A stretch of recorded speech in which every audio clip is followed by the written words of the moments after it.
Ladies and gentlemen, Justin Moore, one of our favorites. How you doing, man? I'm doing well. It's good to see you guys. Last time we saw you were in Vegas, did you win or lose any money in Vegas? I actually won money out in Vegas. What's your game?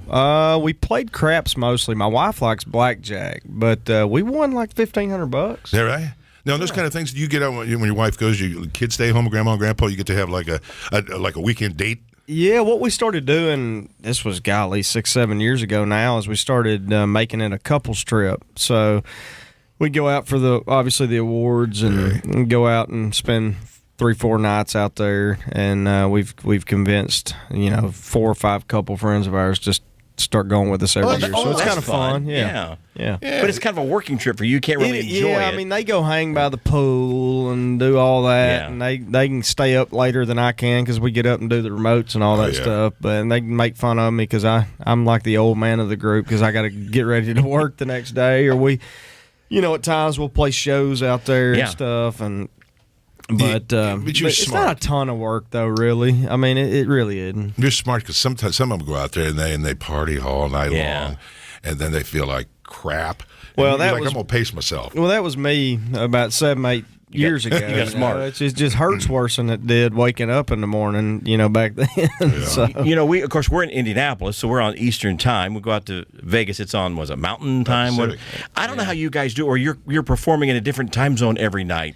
Just the jet lag alone made me tired. Yeah, I tell you what's tough is when you get home. And in my case, having 4 young kids that I got to get up and help get to school and all that stuff, that's when I feel it, is when my schedule is totally out of kilter, and I still got to get up. So I'm working on 4 hours of sleep and everybody else working on 7 or 8. But, you just got to power through it. Do you have any pets?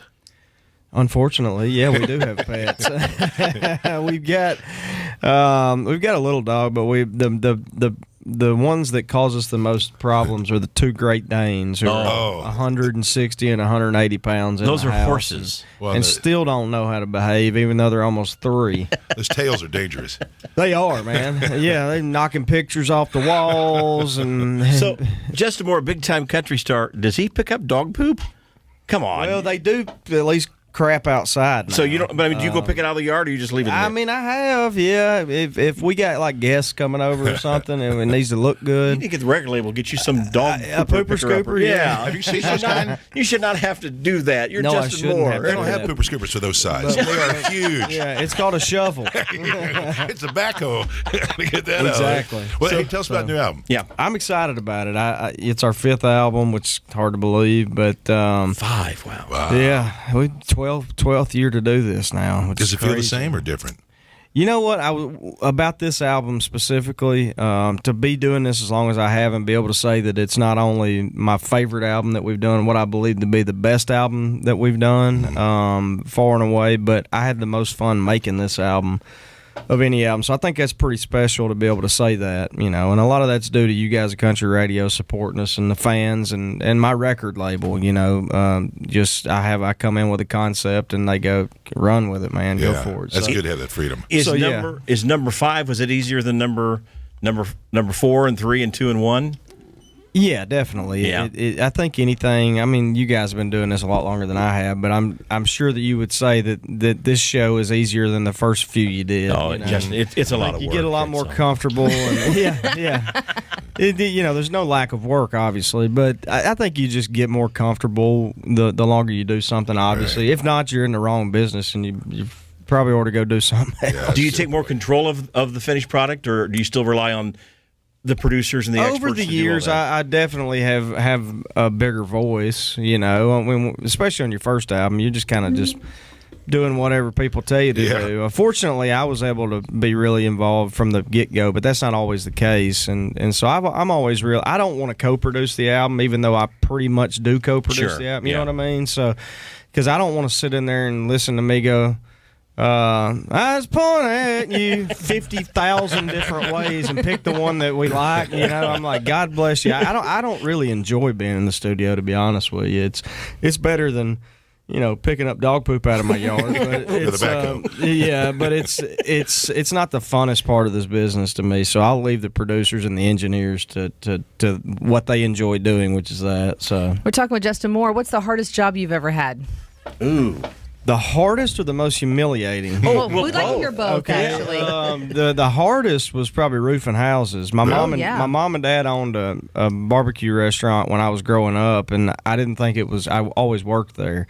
I thought, man, this ain't cool to wait tables at my mom and dad's restaurant. So my uncle always he had a business where he would do additions on homes and stuff like that, and roofed houses. And so I decided to roof houses for less money in the summertime in Arkansas. Oh man! And needless to say, I went back to the restaurant the next summer. It was not easy to do, but.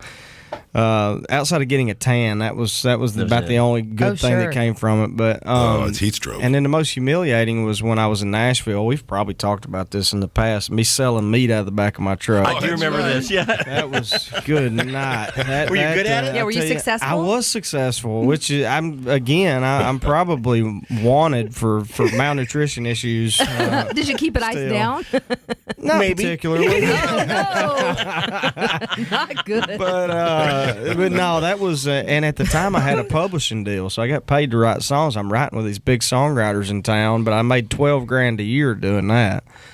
So I bet that was a big switch to go write a song with somebody who's a big name, and then go sell door to door. So I would drive out of town, out of Nashville, like an hour each day to do this because I didn't want to knock on anybody's door that I might have a writing appointment with the next day. Because I didn't want them to see me in that light. Do you have like a pack of dogs behind you?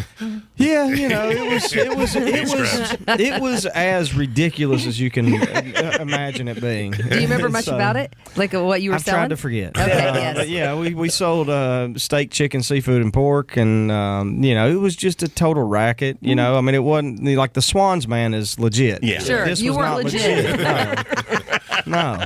I can't believe that. I mean, did you probably knock on some doors and got the door slammed? That's all I did was door to door. Yeah, door to door. Just I would sell cases of meat, steak to farmers who had 200 head of cattle, and you just give them some sob story, like my freezer broke down, so all this is going bad, and I'll give you a heck of a deal on it, blah blah blah blah and blah, they bought whatever. Yeah, I don't say I feel good about myself, but it was one of those like you got to pay your bills somehow. Sure. Did you write one of your famous songs while doing that job?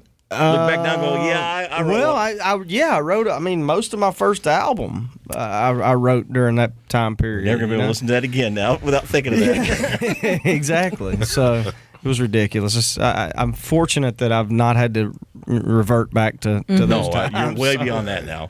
Well, hey, thanks for coming in. Thank y'all for having Best me. of luck on the new album. And, I'm always going to think that, though. The meat salesman. Don't have a lower image of me. Never. No. I work with these guys. That can't happen. This is true. Thanks, Justin.